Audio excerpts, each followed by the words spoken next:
പത്തനംതിട്ട ജില്ലയിലെ അടൂരിനടുത്ത് കടമ്പനാട് എന്ന സ്ഥലത്ത് ആർ പ്രകാശം എന്ന ചിത്രകാരൻ്റെ വീട്ടിലാണ് ഞാനിപ്പോൾ. അദ്ദേഹത്തിൻ്റെ കലയും ജീവിതവും അടുത്തറിയാൻ.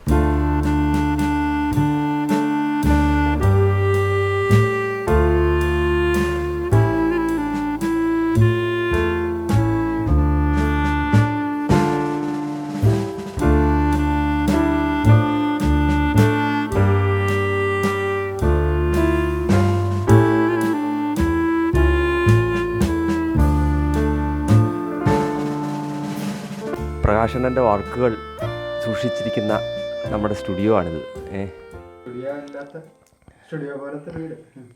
പക്ഷെ നമ്മുടെ വർക്കുകൾ ചീത്തയായിട്ടുണ്ട്.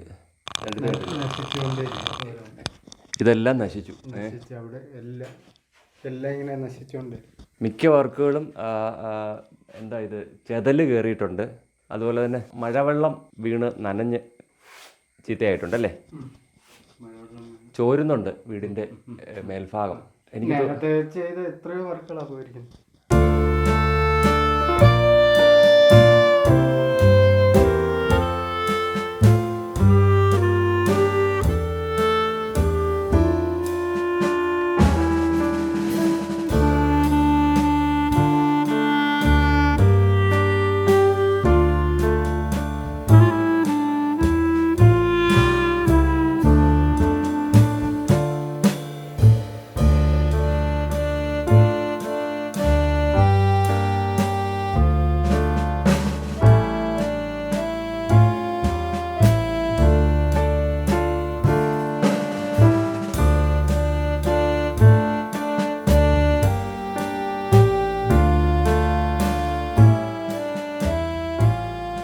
പ്രകാശനൻ്റെ ചിത്രങ്ങൾ അബ്സ്ട്രാക്റ്റ് അല്ല, എന്നാൽ അബ്സ്ട്രാക്റ്റായിട്ടുള്ള രൂപങ്ങളിൽ നിന്ന് ഫിഗറേറ്റീവായിട്ടുള്ള രൂപങ്ങൾ ഉണ്ടായി വരുന്നതായിട്ടാണ് കാണുന്നത്.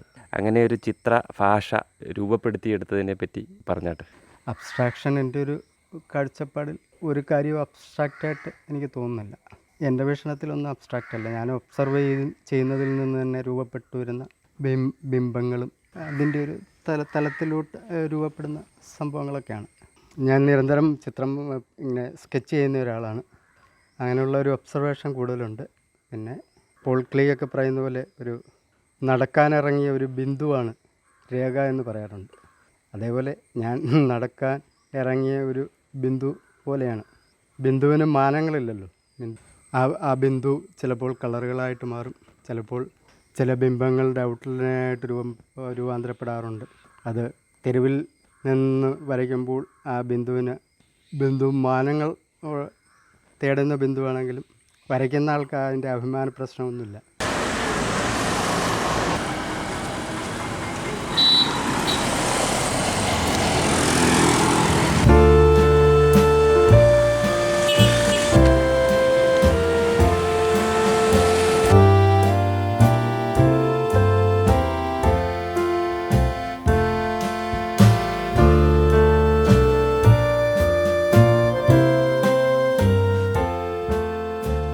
പ്രകാശനൻ്റെ പേരിലുള്ള ആ പ്രകാശം പലപ്പോഴും ചിത്രങ്ങളിൽ കാണുന്നില്ല. ഇരുണ്ട രൂപങ്ങൾ, ദുഃഖകരമായ സന്ദർഭങ്ങൾ, വേദനിപ്പിക്കുന്ന കാഴ്ചകൾ ഒക്കെ ചിത്രങ്ങളിൽ വരുന്നു. സ്വന്തം ജീവിതവുമായിട്ട് ചേർത്ത് വെച്ചാണോ ചിത്രം വരയ്ക്കുന്നത്? സ്വന്തം ജീവിതവുമായിട്ട് ചേർത്ത് വെച്ചാണോ വരയ്ക്കുന്നതെന്ന് ചോദിച്ചാൽ ചിലപ്പോൾ ജീവിതമൊക്കെ കടന്നു വന്നേക്കാം. പക്ഷേ അതിന് വിരുദ്ധമായി തന്നെ വളരെ ദുഃഖിച്ചുകൊണ്ട് തന്നെ ചിരിക്കുന്ന കലാകാരന്മാരുമൊക്കെ ലോകത്തുണ്ട്. പക്ഷേ ഇത് ചാർലി ചാപ്ലിനെ പോലെയുള്ള അതിന് അപവാദമായിട്ടുള്ള കക്ഷികളൊക്കെ ഉണ്ടാവും. ഇനി എൻ്റെ ജീവിതത്തെ സംബന്ധിച്ച് ഞാൻ അതിയായി അങ്ങനെ ദുഃഖിക്കുകയോ സന്തോഷിക്കുകയോ ഒന്നും ചെയ്യുന്ന ഒരാളല്ല. പിന്നെ ഇതെല്ലാം ഒരു നിരീക്ഷണത്തിൽ നിന്നൊക്കെ വരുന്ന ചില കാര്യങ്ങളായിരിക്കാം. ഒരു സന്യാസിയെ പോലെയൊക്കെ ജീവിക്കാൻ ആഗ്രഹിക്കുന്ന ഒരാളാണ് നമ്മൾ.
I first saw Prakasham's mosaic type watercolors at the end of last year. There was something so brilliant, bright, but very different from the artwork I'd seen in Kerala up until then. A lot of artists had done a lot of tropical scenes, nature, a lot of vivid greens and lush forests with using amazing color. And this was something that my eyes were dazzled by. It was this very kind of light. It was almost like, I don't know if it's watercolor, and they're not meant to be mosaics, but they spoke to me. And there were these turquoise blues and purples and colors I'd never seen before in Kerala. And I just wanted to see more and more. There were a small collection of a series, and they were just delicate but so potent. And then we used one as a poster when Prakasham agreed to come for a residency to Open Space. And the public went crazy. All his friends, old school friends, people in Delhi, people just responded like, oh, wow. And then, of course, he took his residency and his work is going in various directions, whatever. He's using different mediums, oil, exploring more surrealistic canvases. And who knows where that will take shape for him. But it was a lovely introduction. And I would just add that a lot of his sketches also had this lightness and yet power, palm trees swaying in the wind from Channamangalam. So very unique, very historical, and yet uniquely Prakasham. Like he saw the movement. And then when you look at all his series of people, daily life, again, they're this fast. You can feel something. You can feel the shape of people laughing, joking, Malayalis in their daily life. And sometimes he's used color, just in a very light touch. And the whole thing is uniquely Prakasham. So it's only a few months, and it's been an absolute pleasure to see some of his work. പ്രകാശനെ എനിക്ക് ഒരു 86 മുതൽ first year ട്രിവാൻഡ്രത്ത് BFA join ചെയ്യുന്ന സമയം മുതൽ നന്നായിട്ട് അറിയാവുന്ന ഒരു സുഹൃത്താണ്.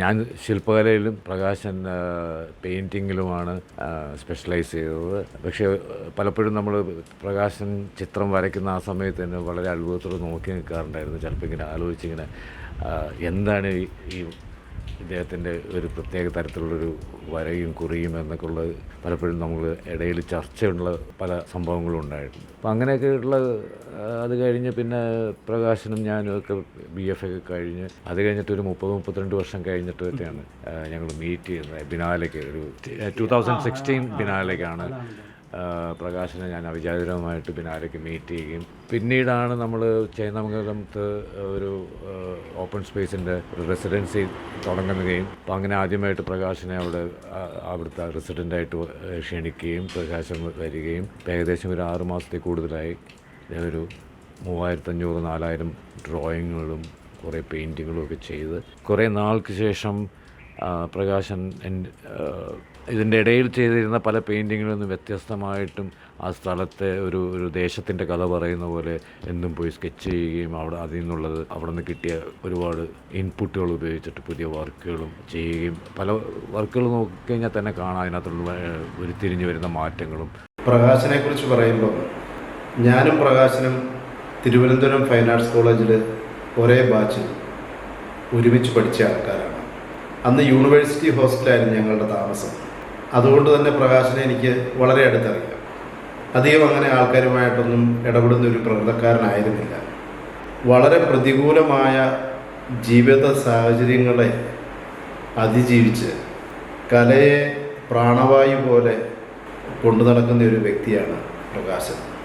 ഈ വർഷങ്ങൾ അത്രയും അദ്ദേഹത്തിന് പ്രത്യേകിച്ച് കലയിൽ നിന്ന് സാധാരണ രീതിയിൽ പ്രതീക്ഷിക്കുന്ന ഒരു നേട്ടവും ഉണ്ടാക്കുവാൻ സാധിച്ചില്ലെങ്കിലും വളരെ ആത്മാർത്ഥതയോടുകൂടി വളരെ സത്യസന്ധമായി സ്വന്തമായ ഒരു കാഴ്ചപ്പാടോടുകൂടി സ്വന്തമായ ഒരു ശൈലിയോടുകൂടി കലാപ്രവർത്തനം നടത്തുന്ന ഒരു വ്യക്തിയാണ് പ്രകാശൻ.